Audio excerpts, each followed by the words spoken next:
This is Building Bridges with Michael Hershman. Hello, I'm Michael Hershman, and welcome to Building Bridges, that which unites us.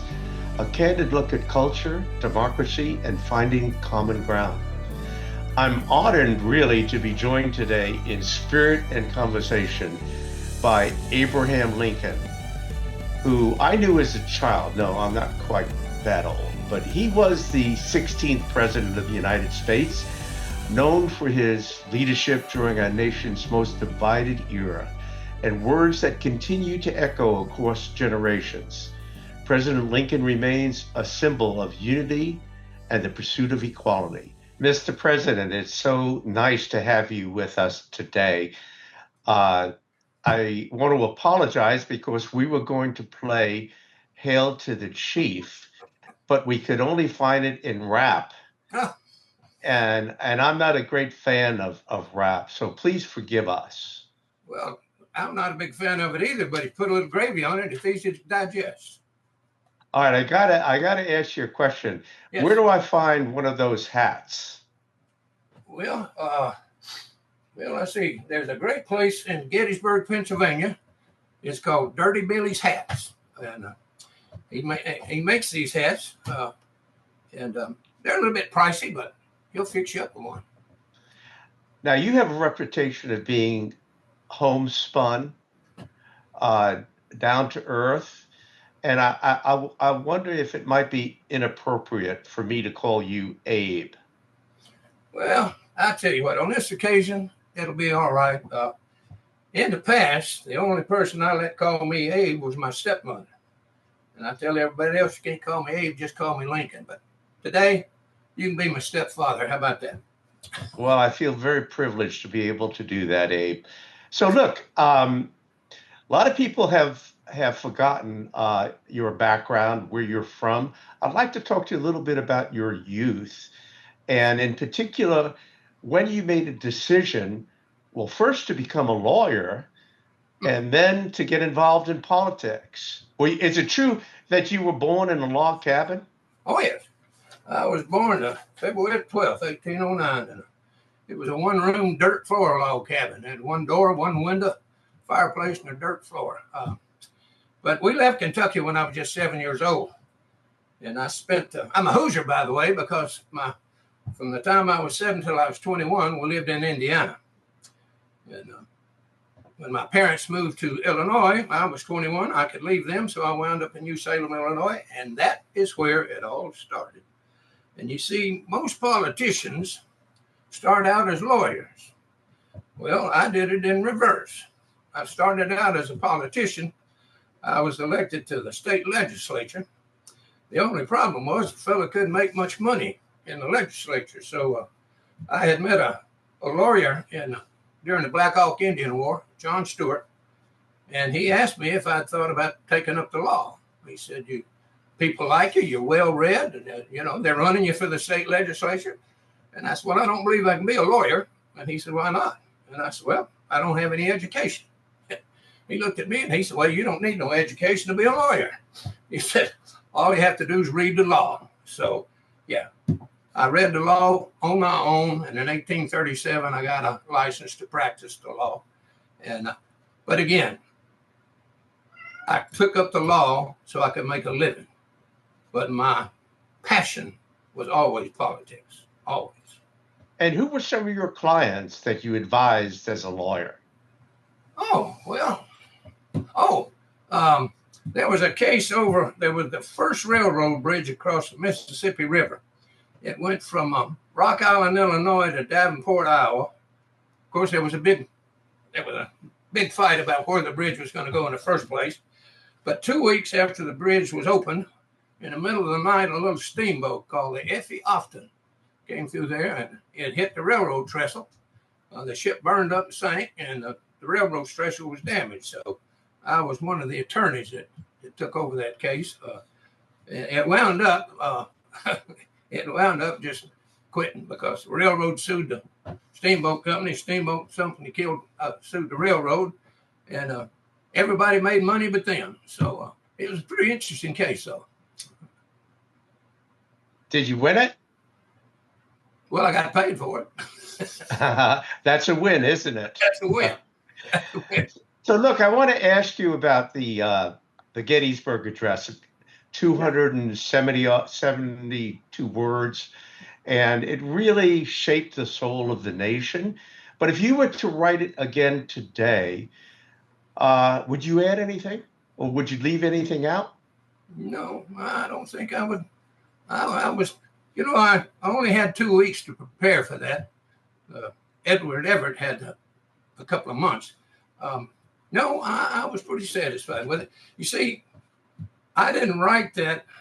I wanted that speech to affect not only everyone in this country, but I hoped it would have an effect on people in other countries as well. When I said, that all men are created equal, I mean, yeah, that's God's image. No, I don't think I would change a thing. I will tell you this. I did add toward the end of my speech, this was not in my written copy, but I did add under God. That was extemporaneous, and I felt it at the time. And do you think it just achieved its purpose? Do you think it had a positive impact No, on the country? It did not for a long time. I guess I don't think it was a lie, but I said the world will little note no long remember what we say here. And I was absolutely correct.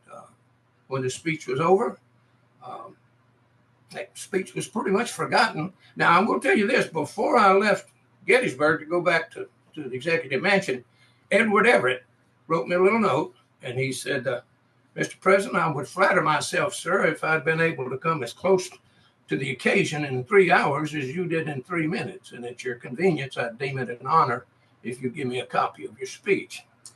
But as I said, it was forgotten. My favorite speech that I wrote, I said it was the best work I'd ever done, was the second inaugural address. And so I'd have to do a little time traveling here, but if you ask anybody, 20 years after my death, what my greatest speech was, they would say the second inaugural address. But then the old veterans on both sides, North and the South, started having reunions at Gettysburg. And anything pertaining to Gettysburg became profitable. So they started writing that speech. If it wouldn't move, they made a copy of it and they sold it. And but now I think it gained some real clout in the academic community. So today, our nation is deeply divided. You too faced a divided nation. Your presidency was a time of turmoil. What qualities make a great leader during times of deep national division? He needs to know his own limitations. I didn't have a problem putting people in the cabinet that knew more than I did. And of course, we didn't always agree, but I knew that the president was limited in anything that he could do. So it was going to take Congress and the Senate if anything was going to get done, if anything was going to be changed. So, yeah. But, I said in that second inaugural address, I talked to, first in 1858, in the first speech I made for the Senate race, I said then, the house divided against itself cannot stand. And that's straight out of Scripture. And I said, I don't expect the union to be dissolved. I don't expect the house to fall. But I do expect that it shall cease to be divided. And yet, in 1860, with my election, the nation tore itself apart. And it took 4 years and nearly 1 million lives to bring it back to one country. And of course, myself, I felt responsible for all of the losses on both sides of that. It's not an easy job being a president. No, I imagine it's not. It wasn't then and isn't today. But politics has always been a little bit of a blood sport. But you had an interesting way of addressing your opponents, with criticizing them without making it look like you were actually criticizing them. Well, I will tell you, John A., my secretary, did say this. He said, President Lincoln has a way of making a fellow look like an ass, and he doesn't even know about it till he's left the office.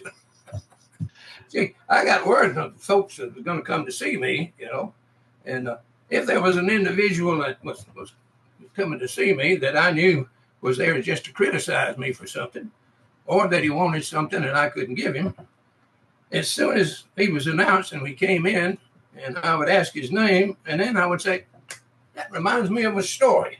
So I would take about 8 minutes in this story, and then when I was finished, I'd say, but anyhow, I was glad to see you and hope you come back again. So, yeah.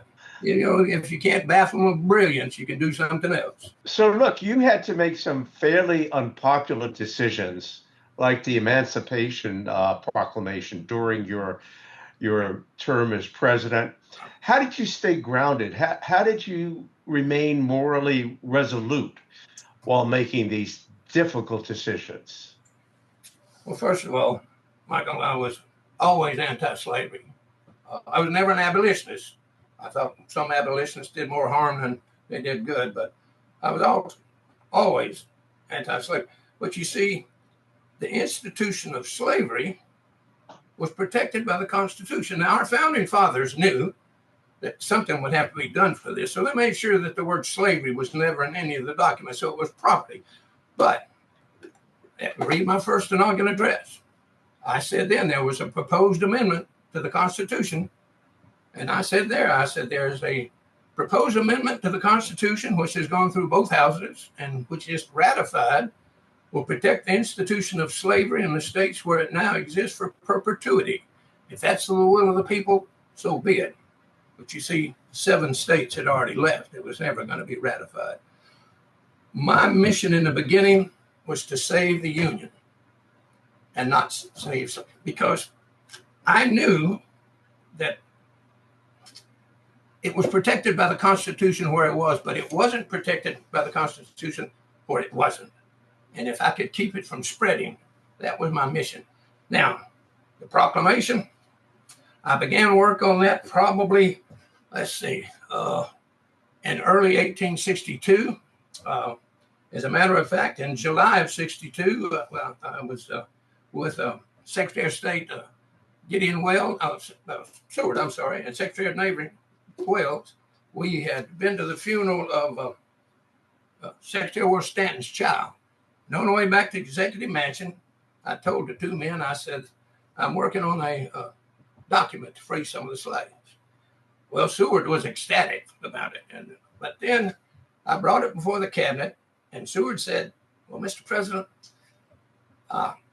this is what we waited for, but don't you think we should wait for at least some kind of victory? Otherwise, it's going to look like we're reaching out to Ethiopia to help us. So I postponed it. But then after the Battle of Antietam, which was more of a draw than a victory, I called the cabinet together and I made my decision then. I said, I made a promise to God that if we had a victory, that I would issue this proclamation. And I said, I intend to fulfill that today. And I didn't take any of their advice. So I signed this document, which some people said it did too much. Some said it didn't do enough. Some said it didn't do anything at all. But it started a process. But Michael, I knew that the only way to free this country from the institution of slavery was to do something that was the King's cure. And that was a 13th Amendment to the Constitution. And I wrestled with that a lot, because for all my political career, I was dead set against amending the Constitution any further than our founding fathers had done it. So I was asked not long ago, Mr. Lincoln, how many slaves did you free? And I said, I never freed one single slave. No one person had that much power. I said, it took the law, the 13th Amendment to the Constitution. I started a process, that's all. And it was very popular in some areas and very unpopular in others. Did you ever doubt yourself during that process? Michael, I tell you, whenever I had doubts, and I had doubts, I admit, but whenever I had doubts, I went to this. Um, and I truly believed by the time I was signing the Constitution, pardon me, the Emancipation Proclamation, that that God was using me as an instrument. I really believed that it was God's will. Again, you go to my second inaugural address, and I go into that in much more detail. So, but yeah, I had doubts the day I signed it. I picked up my pen. I started to sign it, and my hand began to shake because I've been shaking hands all morning. And I put the pen down, pushed away from the desk, and told the cabinet members, I said, if my hand shakes now, the people will think I had doubts. So I took a deep breath, picked it up, signed it.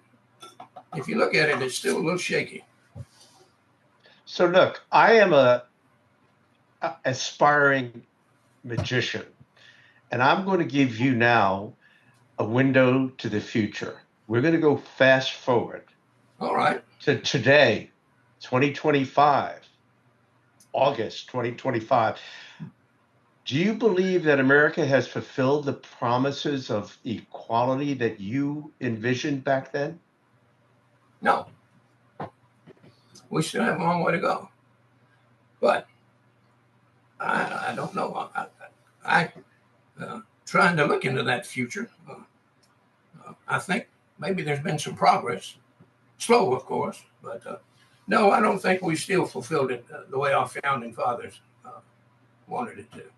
But I have no doubt this country of ours, we're very resilient. You know, we've been in trouble many, many times, and we've always come through.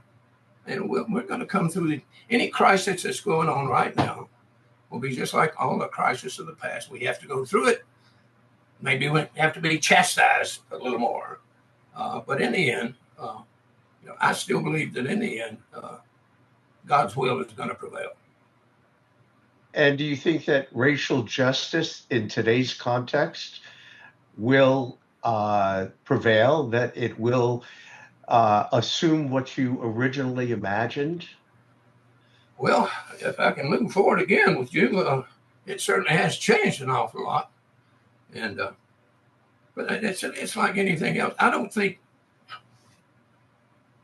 what a lot of people want from the government is they want perfection. And I'm sorry, they're never going to get perfection. As president, if you read the newspapers, I was the most disliked man that ever sat in that White House on both sides. But I tried to make decisions that would help the whole country. But I could never see the perfection. And I think that's one of the problems now. I think progress over perfection is not a bad issue. Some people disagree. Let's talk about patriotism. There has been a survey recently, and 38% of the people surveyed in America, our country, don't think that patriotism is important. How do you react to that? Well,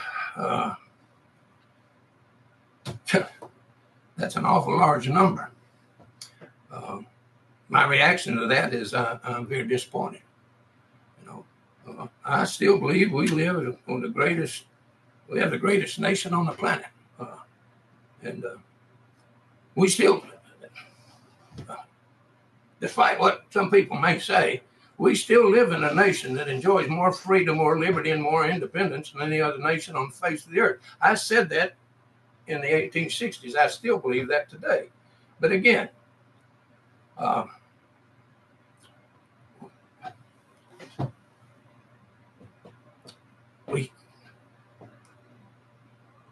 we cannot remain divided and survive as a nation. And I said this many, many years ago. If destruction be our lot, it cannot come from abroad. It must spring up among us. And as a nation of free people, we must live together or die by suicide. And I hope that's not the case. There's a more recent statesman by the name of Winston Churchill who said that democracy is the worst form of government except for all the others.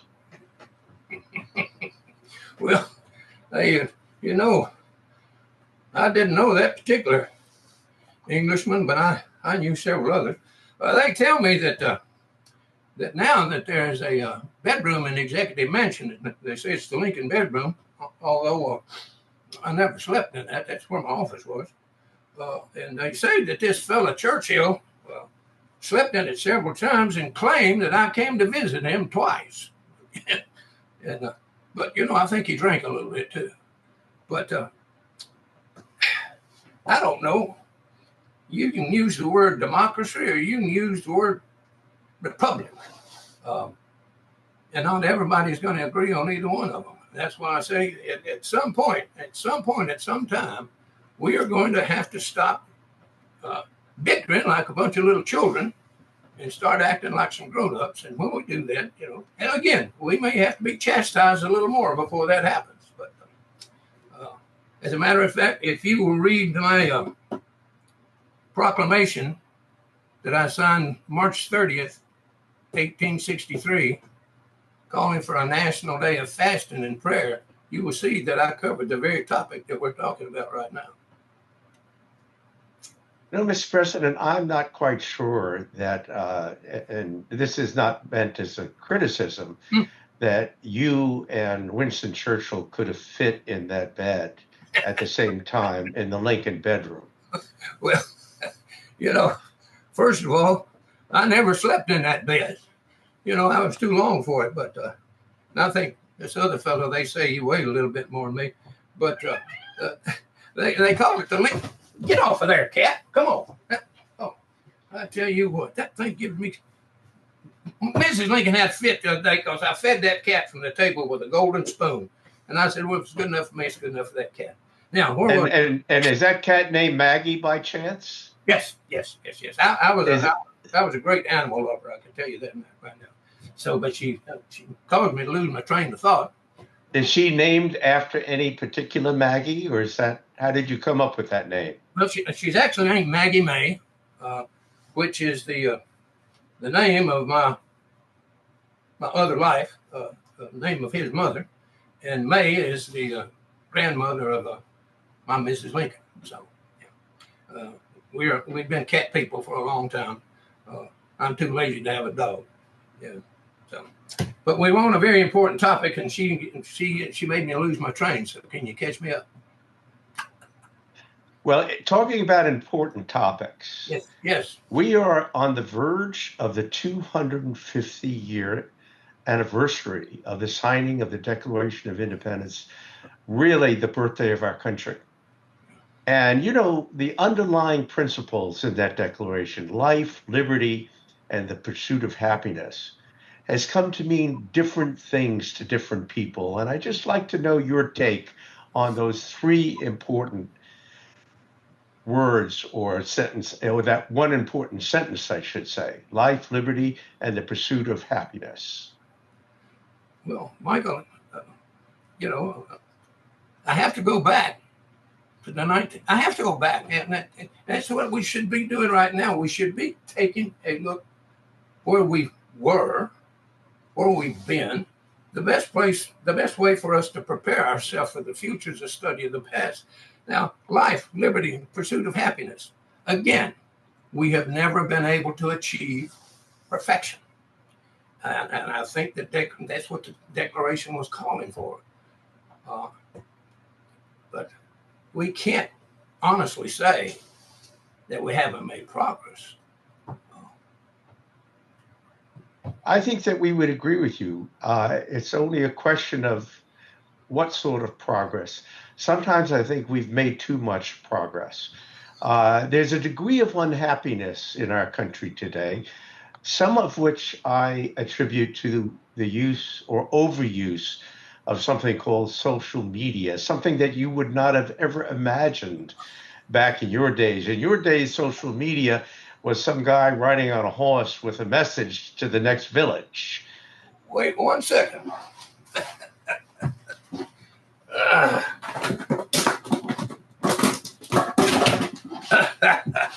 this is a copy of the New York Times.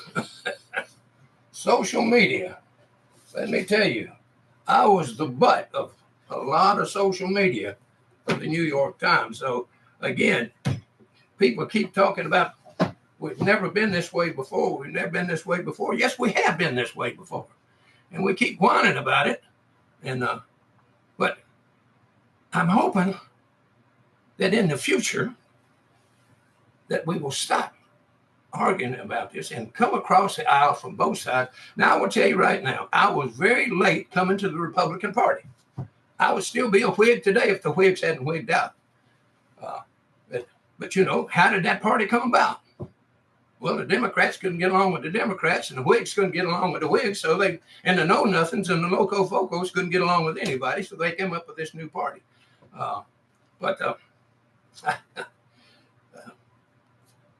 I don't know. We tried to have a third-party candidate in 1860, and that didn't work. So I don't know. But you were a master of the art of compromise. Unfortunately, in today's Washington, D.C., the word compromise has become meaningless. Well, it's become meaningless to some. I can't believe that it's become meaningless to everyone. Now, my ideal of what a politician was Henry Clay. He was a great compromiser. As a matter of fact, I had the opportunity of speaking in his house in Washington not long ago, in the Decatur house there. He lived there for a while. But again, I can't believe that everyone is against compromise. There's always going to be a few, or even more. But we do have to find a way to come back to that. I would be more than happy to come to D.C. and give them a little talk, but they don't always like what I say when I get up there. Well, you'd be welcome, I'm sure, in D.C. by some factions, Republican, Democrat, or Independent. Yeah. But let me ask you this. So if you were in Washington, D.C. today and you had the bully pulpit, and we are on the verge of our 250-year birthday, what would you say today to the nation?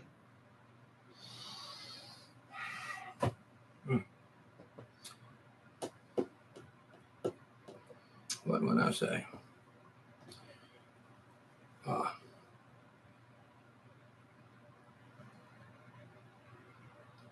Right now, that's a question that's hard for me to come to an answer to. I know that again, we've gone through these crises before, and it's almost destroyed our nation.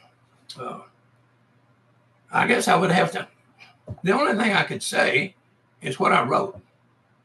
And what I wrote March 30th, 1863, it was very plain. I said, and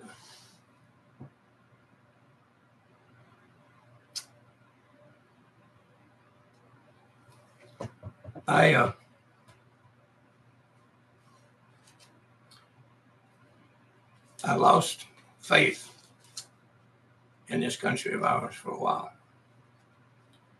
And in a big way. But I'm not going to walk away from it. Now, if I can go into that future, and if I was going to be able to go to any election and cast a ballot, I would not be going as a Republican, and I would not be going as a Democrat. I would be going as a registered voter, because that's the most precious gift that people in this country have, is their right to vote. But it's not the qualified voters that dictate policy in this country of ours. It's qualified voters that vote. And so, yeah, if I had a chance to vote again, it would definitely be as an independent. Talk to me about, you've mentioned time and time again that we have faced crises throughout our history and survived. Yes. Talk to me about the resilience of the American people. Well, okay. Look what happened in 1865. The country, now, I wasn't around to see Reconstruction. I had a very specific plan, which unfortunately President Johnson did not seem fit to fulfill. But we actually came back rather quickly together. As I talked about the old soldiers going to Gettysburg. You look at that picture of them standing on either side of the stone wall. The men who were there on those 3 days trying to destroy not only each other but a country, and they're shaking hands. We've been very resilient. From the very beginning, even fighting for our independence. Someone asked me not too awful long ago, one of my generals came in and he was talking about military victories, and he said, Mr. President, he said, do you know how many battles General Washington won during the Revolution? I said, I sure do. He said, how many? I said, one. Yeah, it's not how many battles you win, it's if you win. So we survived that. Look at what happened in 1812. They burned the executive mansion almost to the ground. We survived that. The Mexican War. We survived that. They tell me there's been some more after that. But again, we are a very resilient people. And we're so resilient that every now and then we just decide to change our mind just because we want to. And so I tell people today, I cannot tell you what to do. If I had a message for anyone in this country right now, I would tell them, don't let any politician in this country tell you what to do. You do what your heart tells you to do, what your conscience tells you to do. If we start doing that, I think we'll be happier people. Now, Mr. President, your life was taken prematurely. If that hadn't have happened, what would the rest of your life have looked like? Probably very boring, to be honest with you. Mrs. Lincoln and I talked about that on that last day in that carriage ride. I told her, I said, I'm going to finish out this term of office and we'll go back home and I'll take up my law practice and make us a little money, and then we're going to travel. You see, I've been asked about that quite a few times, and so I asked people, I said, what is the one thing that propelled me to be so famous? I was assassinated. That had never happened before in this country. There had been attempts. And so immediately I became some kind of mythic figure of the images of me in Washington going to heaven in the arms of angels. I would like to think that I would have been remembered for some things. The Emancipation Proclamation. And for my second inaugural address. I would have been a footnote. Well, Mr. President, I want to thank you very, very much for being with us today. I do feel compelled to ask you, since you were raised in a log cabin, how the heck did you deal with termites? Because you didn't have Terminex trucks riding around back then. Well, now let me tell you something now. We had a very specific way of doing that stuff, especially when my stepmother moved in. You know, my mother died. She drank poison milk. And when my stepmother got to that cabin, I don't know what my papa told her about it, but she looked in it and saw it had a dirt floor, and she had a fit. So she made him put down a dirt floor, and he said, okay, come take a look. Is that all right? She said, no. She says, whitewash it. You see, you whitewash the insides of those cabins, floors, ceilings, and walls, because, number one, it brought more light into the room, and it had a different effect on the insects. Of course, in those days, we didn't mind, you got a lot of things today I never dreamed of having, somebody tell me that you got machines right now that keep you cool all day long. They didn't have anything like that in the executive mansion in summertime, so we had to live in a soldier's cottage up there where the wind blew. Well, some might consider you very lucky to have lived back when you lived in an era that was a bit less complicated. Obviously, in an era of crisis, we do understand that. But the stresses that we feel in today's society often, unfortunately, seem overwhelming. So much so that we experience mental health crises in our country, much more today than I think ever before. Well, Mrs. Lincoln certainly had some issues, and so did I. I had some issues too. But Michael, I can tell you this: this other fellow that's in my life, he's been going around the country for about 25 years now, in public and private schools all over the country. And what he's finding out in these schools is entirely different from what he's hearing in the media. It's absolutely amazing. He's always been well received, and these children are starving for information. And so I never leave a group without telling them the three most important words on the planet.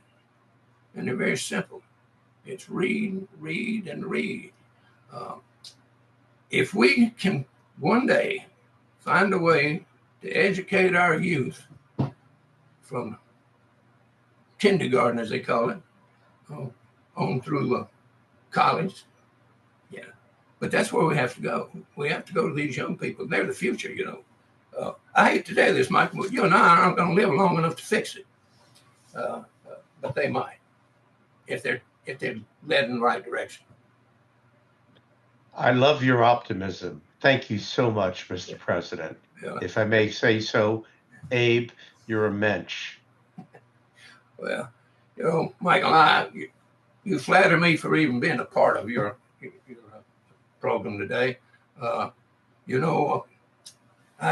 not a true politician, and I'm not a scholar, and I'm not a historian. I'm a storyteller, because Abe was a storyteller, and he knew, just like Christ, that you could reach more people with a story than you could a big long speech. So I try to make sure that anything I put up in front of any group is something that I can back up with material. And so as long as I'm saying what I said, you don't have to agree with it, but you can't deny it. So, thank you, sir, and have a wonderful day. Back to you at WABC. I hope you guys got all that. We got it all. Yeah. Ricky? Lincoln, this is Jessica. Yana, we got it all. We're all set. So much. That was wonderful. Well, thank you, Mr. President. Thank you, That Mr. was President. inspiring. I loved it. Do what? I loved it. It was inspiring. I might have to have on Elvis next. Well, I know a couple of Elvises, by the way, so I can put you in contact. I imagine you do, All being right. from Tennessee. All right. Well, you folks have All a right, great thank you. day. As we close today's episode of Building Bridges, that which unites us, I'm reminded that history is a living force that continues to shape our future. Thank you, President Lincoln, for your timeless wisdom and for reminding us that words can endure far beyond a single lifetime. And thank you for joining us with every conversation we have the opportunity to build bridges that unite us. This is Building Bridges with Michael Hershman.